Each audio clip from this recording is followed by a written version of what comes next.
Boom Shankar. Hello. I've learned how to do these things. It's not that difficult.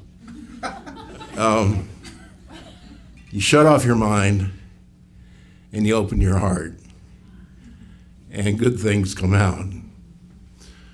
I decided to write about becoming an American Sadhu. There really aren't any. There are some American monks, but I was introduced to sadhus when I was in the Peace Corps in Nepal. And sadhus are wandering holy men.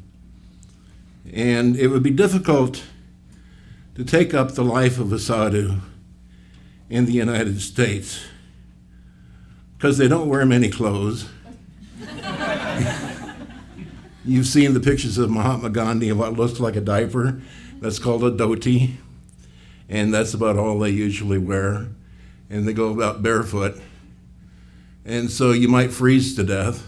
And if you didn't freeze to death, you might get arrested.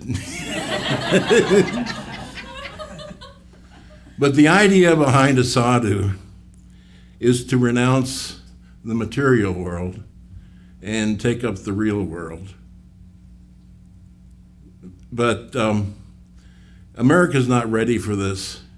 I learned that when I was a child, because we had people who tried to spread the spiritual world in our neighborhood, and they were called Jehovah's Witnesses.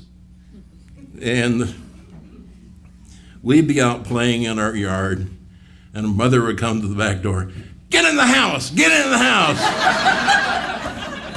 You'd rush in the house, "Sit down and be quiet. Don't make any noise." And she'd be pulling the drapes in the front one, and you see all the other kids running into their houses. And then they would come to the door. Knock, knock, knock. Shh. Knock, knock, knock. And finally, they would go away.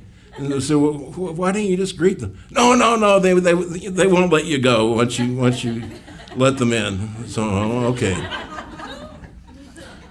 A sadhu would never do that. They wander the countryside.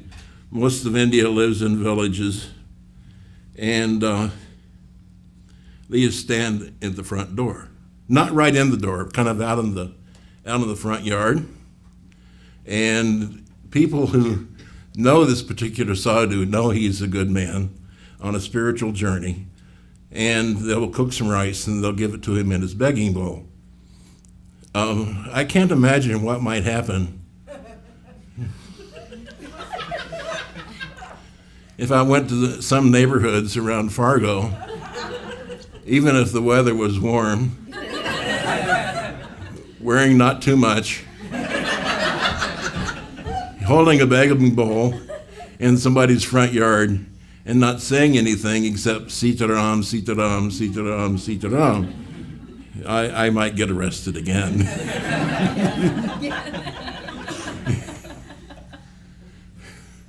But a spiritual journey starts by renouncing the material world. In my particular case, the material world renounced me.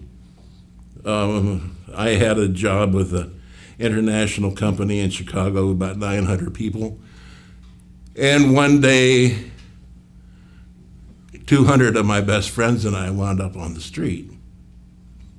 And I walked away and I thought, why am I not crying? I used to think the worst possible thing that could happen would be to lose the job that I worked so hard for. And I went back for some project work later, and the people who were still there were a lot less happy than I was.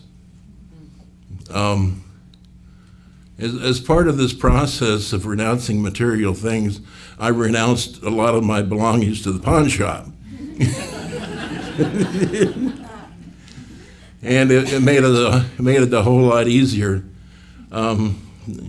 it made it much easier to move up to Fargo because, furniture and a lot of other stuff had gone by the wayside a long time. And I find I'm able to live very well on Social Security. Of course, I don't have to pay rent. I live with my sister. But I do buy my own food, and I do run a car, and I do have expenses, and I'm very active in the service of others.